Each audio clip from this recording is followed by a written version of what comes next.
Sonic es la mejor mascota de videojuegos de los años 90, aunque casi nunca llegó a existir, porque Sega originalmente quería que el protagonista fuera Eggman, pero como un tipo bueno en pijama. Por suerte cambiaron de idea, y en 1991 comenzó la era clásica. El erizo azul apareció en pantalla y reescribió por completo las reglas de los videojuegos. La velocidad y los gráficos eran algo nunca visto en ese tiempo.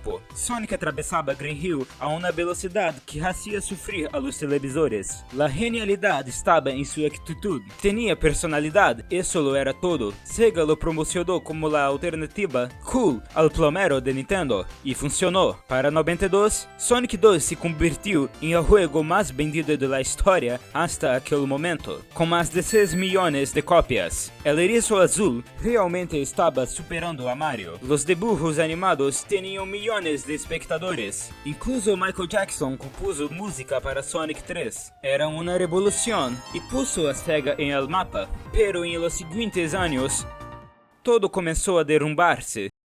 La mayoría de los fans no considera esto una era separada, pero la caída de Sonic fue tan fuerte que muchos la llaman la era de transición, o como algunos dicen, la era de los dolores de crecimiento. Imagina estar en la cima del mundo y luego ver como tu reino entero se desmorona. Mientras Sonic dominaba en el Genesis, Sega cometió una decisión catastrófica. Lanzaron el Saturn en 95 sin un juego principal de Sonic, porque Sonic Extreme fue cancelado tras meses de desarrollo infernal. Literalmente lanzaron su nueva consola sin su mascota. Mientras tanto, Nintendo preparaba algo que cambiaría los videojuegos para siempre. En 96, Super Mario 64 llegó y le mostró al mundo lo que realmente podía ser un juego 3D. Cambió la industria para siempre. Cada periodista, cada niño, cada desarrollador vio la transición perfecta de Mario al 3D y se preguntó lo mismo: ¿dónde está Sonic? La respuesta era en ningún lado. Sonic Team estaba en caos. Sonic Extreme era un juego extraño, con una cámara de ojo de pez y una jugabilidad lenta y confusa. Era imposible crear un juego 3D que hiciera justicia a la velocidad de Sonic por las limitaciones del Saturn. El desarrollo fue tan problemático que el programador principal, Chris Sen, literalmente se enfermó de tanto trabajar, solo para que su proyecto fuera cancelado igual. El Saturn estaba muriendo. Lo que obtuvimos fueron experimentos. 3D Blast probó una cámara isométrica que se sentía torpe. Sonic R fue un juego de carreras con música increíble, pero controles resbaladizos. Sega of America y Sega of Japan peleaban todo el tiempo. Los desarrolladores estaban desmotivados, pero a veces, cuando tocas fondo, descubres de que estás realmente hecho.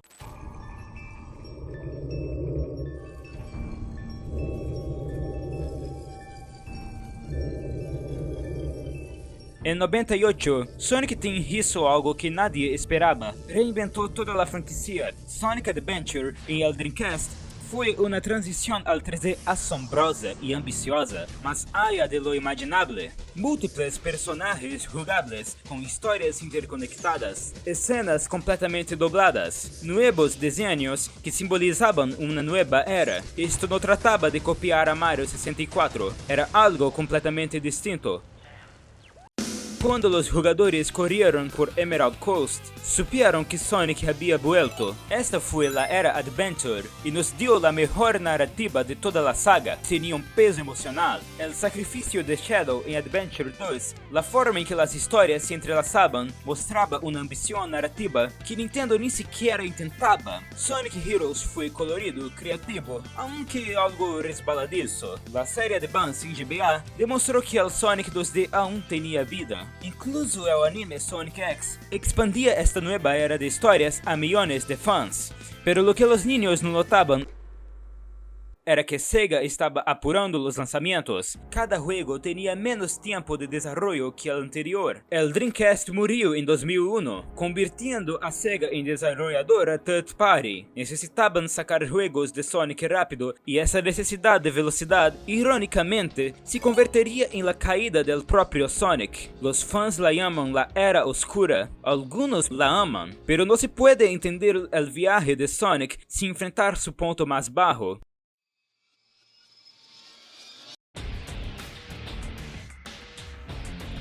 Shadow the Hedgehog, en 2005, le dio armas a Shadow y, aunque hoy muchos lo recuerdan con cariño, en su momento el rechazo fue brutal. Luego llegó Sonic 2006. Todos estaban emocionados. Podría haber sido un éxito generacional, pero salió sin terminar.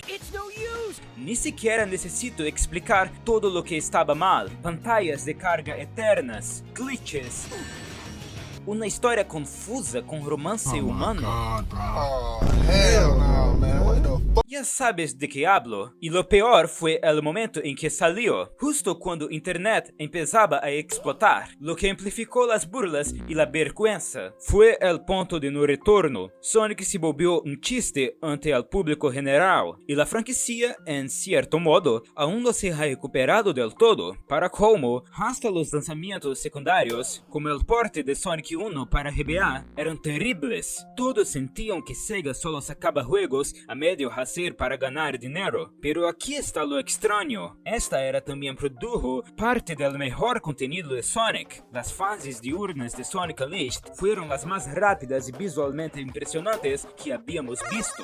Sonic and the Black Knight tenía una historia sorprendentemente profunda sobre la mortalidad y el deber. Aún así, la reputación de la franquicia estaba tan dañada que hasta las cosas buenas fueron ignoradas. Estábamos en un punto crítico. Sonic Team tenía una última oportunidad para salvar a su mascota, y la solución dividiría al fandom para siempre.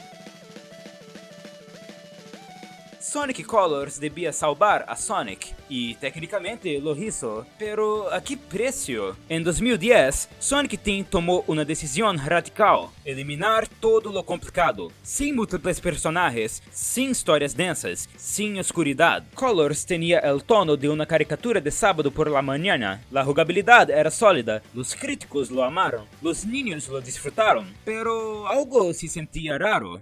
La escritura había cambiado. De pronto, Sonic hacía chistes cada 5 segundos. Tails pasó de ser un genio valiente a un torpe acompañante que solo decía lo obvio. Knuckles se volvió un completo idiota. Los personajes con que los fans crecieron fueron reemplazados por versiones vacías. Aún así, con Generations, Sonic tuvo 2 buenos juegos seguidos. Parecía que la franquicia se estaba recuperando, pero lo que vino después fue peor que los malos juegos. Fue el vacío. Lost World en 2013 intentó copiar Mario Galaxy y falló. Boom en 2014 fue un desastre tercerizado que apenas funcionaba. Y después, silencio. 3 años sin un gran juego de Sonic.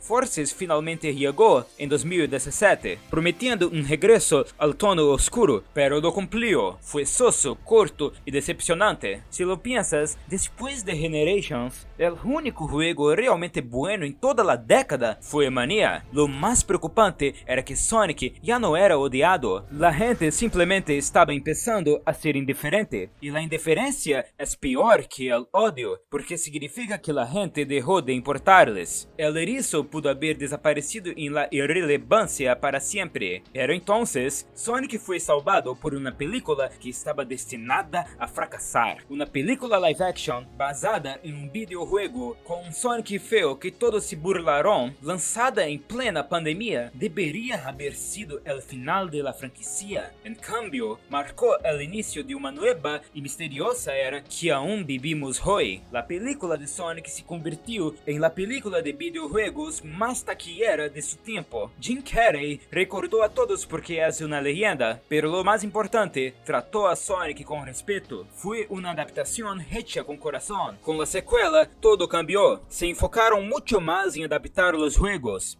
Las películas lograron algo que los juegos no habían hecho en años. Hicieron que Sonic volviera a ser cool. De repente, Paramount confirmaba múltiples secuelas. Netflix aprobó Sonic Prime. Y Sega finalmente empezó a tomarse en serio a su mascota. ¿Sabes por qué? Frontiers, uno de los proyectos más ambiciosos de la franquicia, debía lanzarse en 2021, pero se veía vacío, inacabado, como otro juego apresurado. Entonces, Takashi Iizuka hizo algo sin precedentes. Fue con los ejecutivos de Sega y exigió un año extra de desarrollo. No lo pidió, lo exigió. Sabía que Sonic no podía permitirse otro fracaso y se lo dieron porque Sega entendió que la calidad de Sonic era vital. Ese año extra transformó Frontiers de un desastre en algo especial.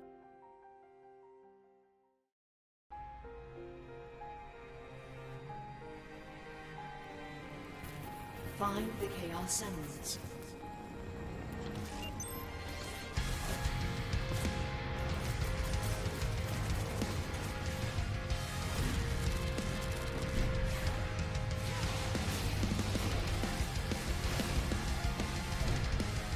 Cuando las batallas con los titanes de Super Sonic se hicieron virales, los fans supieron que algo había cambiado. Las películas, las series y los juegos impulsan la popularidad unos de otros, como Sonic Origins, que salió para presentar los clásicos a los nuevos fans después de Sonic Movie 2, o Shadow Generations, que básicamente fue una conexión directa con Sonic Movie 3, incluso con un nivel especial inspirado en la película, con la voz de Keanu Reeves. Ahora tenemos frecuencia y calidad al mismo tiempo. Ha habido un gran juego de Sonic casi cada año, y con un nuevo Sonic Racing compitiendo de igual a igual con Mario Kart World en críticas, podemos decirlo con confianza. El erizo que sobrevivió a la era oscura, que soportó el vacío de la era meta, ha resurgido más fuerte. Podrías decir que Sonic hoy es incluso más grande que en la era clásica. El borrón azul se ha convertido en un símbolo de resiliencia, un personaje que cayó desde lo más alto hasta lo más bajo y volvió a levantarse. Imagínate si en 2019, cuando Forces decepcionó y la película parecía condenada,